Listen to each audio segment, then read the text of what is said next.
Ayan, shoutout sa ating lahat dyan. Nandito tayo muli sa ating pagre-reaction upload video at makikita ninyo dyan sa thumbnail ko si Dr. Love at si Pure Health na umaapaw yung biyaya na galing sa mga sponsor ng Team Guapa.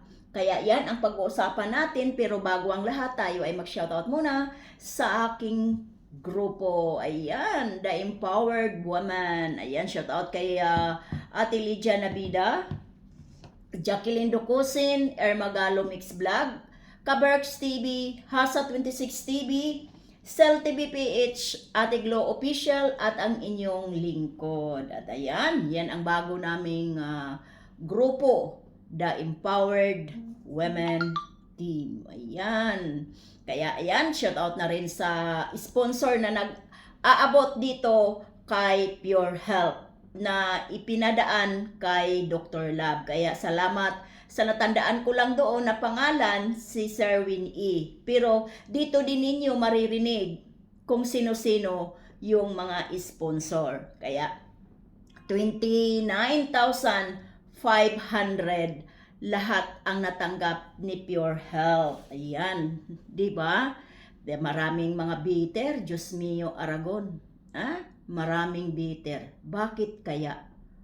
At shout out na din at suportahan natin si Beyonce Official, ang ating dalaga na kung ano-ano na lang ang mga ipinagbabato tungkol sa kanya. Pero lumalaban. Oh, di ba? Kaya shout out na din kay Dr. Love at kay Redsen. Shout out sa inyong lahat dyan at sa lahat ng mga sponsor, sa mga grupo-grupo na mga sponsor tulad dyan sa Friendship Goal International. Ayan, shout out sa inyong lahat dyan. Sa Team Guapa All Out. Ayan, Team Bisacol. Ayan, alam na ninyo yun kung sino-sino sila. Mayroong Team Labandera, kung ano-ano yun. At yung team ni Risa Babiano, hindi ko matandaan kung ano yung grupo nila. Team Guapa pa din, kaya shout out sa inyong lahat. At dito tayo sa ating re-reactionan tungkol sa mga sponsor na tawag dito, tumugon. Tumugon doon sa panawagan ni Beyonce na tulungan si Pure Health. Kaya pakinggan natin, panoorin natin, at panoorin ninyo yung upload ni Dr. Love. Doon ninyo matunghayan ang kabuuan ng video niya. Premiere yun kanina sa channel niya, Dr. Love, sa main channel niya. Suportahan ninyo at wag na din tayong mag-skip ng ads para dagdag naman din sa kikitain ng mga charity vlogger. Yan, pakinggan natin ang sinasabi at mga pasalamat ni Pure Health. Ay, may ads. Tapos naman tayo napanood dyan, Dr. Love, at i-skip natin. Galing kay Ma'am Cecil Warren. Yan. I-ano natin. I-atras natin ng konti. Ayan. Yan po mga guwapa, liligo na kami dito. Forward. Galing kay Ma'am Cecil Warren. Ayan. Ayan. May baga ako bigay sa'yo, boss. 5,000. Oo. Galing kay Ma'am Cecil Warren. Shout out sa iyo, Ma'am Cecil Warren. Salamat po, malaking tulong po ito. Hmm. Lalo ngayon na wala tayong source na Oh, malaking tulong talaga. Bigyan ko na. Habang wala pa si... Wala pa sigma yan. Ligado po yan. Sinasabi o. Andito pa ang CCTV ng mga masipaya. 1, 2, 3, 4, 5, 6, 7. Bawasan mo ng 7,000. bawasan mo ng 20%. Galing kay Sherwin E. Wow, Sir Winnie, maraming salamat po. Oh. Thank you po, malaking tulong ito dahil makababang gamutan na hindi naman pwedeng isang linggo lang na gamot. Oh, tapos na. mahabang gamutan. Mahabang gamutan. hinihingi. 3,000. Kandok. Galing sa Antay-Kalingap. Galing daw sa Antay-Kalingap. Hindi guys, ito yung mga bigay na to. Hindi ko naman to pinagsiging hingin. Hindi pinursiging hingin. Kusa. Kasi kailangan ko rin talaga ngayon ng Bangko Sentral guys. At saka hindi ibig sabihin na tumanggap ako galing kay Doc, natatalon na tayo. Hindi po. Hindi tayo tatalon. Diyan lang tayo sa gitna. Nakita ninyo? Andyan lang siya sa gitna. Hindi ibig sabihin na tumanggap si Pure Health ng tulong mula sa Team Guapa. Ibig sabihin ay tatalo na siya. Anong sabi niya? Sa gitna lang daw siya. Naintindihan ninyo? Mga Kalingap supporters, sa gitna lang siya. At kailangan talaga niya ng tulong dahil matagalan yung gamutan. So, huwag kayong makitid. At sasabihin, nawakwak. Nawakwak na ba? Kung ang Team Guapa magbibigay ng tulong dahil nangangailangan naman talaga siya ng tulong. Huwag tayong masyadong makasarili, makitid, dahil yung taong tinutulungan ng mga sponsor ng Team Guapa ay naintindihan ang pangangailangan. Lalong-lalo na si Pure Health ay isang haligi ng tahanan. Narinig niyo yung sinasabi niya. Hindi ibig sabihin na tatalon na siya. Sa gitna lang siya. Huwag ninyong ipagdamot ang mga tulong galing sa Team Guapa. Lalong-lalo na kung kayo walang naiabot. Ang inyo basta lang makakuda at alipusta sa Team Guapa at alam ninyo sa mga sarili ninyo guys, wala kayong ambag. At yung nag-aambag na mga sponsor, hindi yan isusumbat. Dahil nakikita nila na kailangan talaga ng tulong ni Pure Health.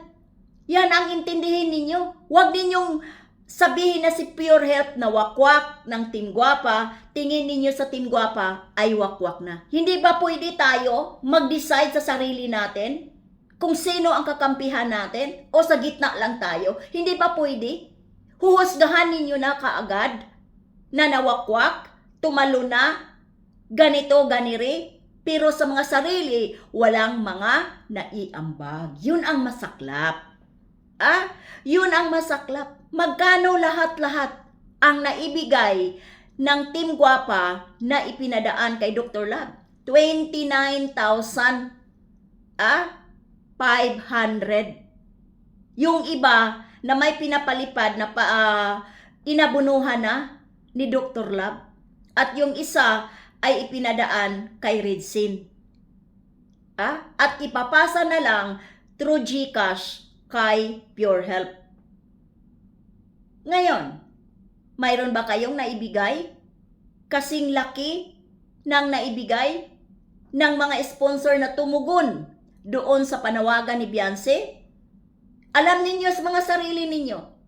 Kaya tigilan ninyo sa pagsasalita ng mga negative laban sa Team Guapa. Lalong-lalo na wala namang ginagawa masama, kundi tumulong lang dahil kailangan niya ng tulong. At naririnig ninyo ang sinasabi niya. Kailangan ko talaga ng tulong. Kailangan niya ang Bangko Sentral. Hindi biro ang mata. Alam ninyo yan. Pero kapag salita kayo, akala ninyo sa mga sarili ninyo, may mga ambag kayo. Tuloy natin ang sinasabi ni Pure Health. Meron tumalon baka madulas ako ma'am. Mabulag ko yung kabilang mata. Mahirap tumalon, baka mabulag pa yung isang mata niya. Pero tandaan ninyo, si Pure Health, makajungkar yan. Pero Alam niya ang sarili niya na gumitna lang siya. Makajungkar yan silang mag-asawa. Pero walang sinasabi negative laban kay Beyonce o sa Team Guwapa. Pero, ipinagdamot pa ninyo yung kunting tulong ng Team Guwapa para dito sa taong nangangailangan ng tulong. Yan ang sinasabi ko. Napaka-makasarili ninyo. Kristiyano pa ba tayo niyan? Kahit yung pagtulong at narinig natin, hindi niya hinihingi, kusang iniabot, kusang itinutulong. Pero kayo, na nagsasalita ng negative sa mga tulong na inaabot kay Pure Health, hinuhusgahan ninyo. Mahiya-hiya naman kayo sa inyong mga sarili. Kabig lang kayo ng kabig. Pagdating sa tulungan ng emergency, kilalang-kilala ko kayo dyan sa loob ng kalingap. Nagbingi-bingihan kayo. Maliban lang sa hindi hinihintay yung panawagan, nagkusa. Anong nangyari lang kay Brother Paas? Sino-sino lang ang nag-ambag? Sa dami. Sa dami. Pero yung mga viewers na mapanghusga, wala na mga ambag. Kayo pa ang nagpalala sa isyo. Diba? Kaya wag ninyong gawa ng mga negativity ang pagtulong ng Team Guwapa dito kay Pure Health. Mabuti sana kung kayo'y nagbigay ng malaking halaga. Budget sa buong isang buwan hanggat siya makarecover. Pero wala kayong naiabot. Mima lang kayo, mga supporters ng Kalingap. Lalo na yun doon sa nag-post doon. Bukas ka, reaksyonan kita. Bustamante yung apelyido niya. Wala kayong ibang alam na salita. Nawakwak na. Tatalon na.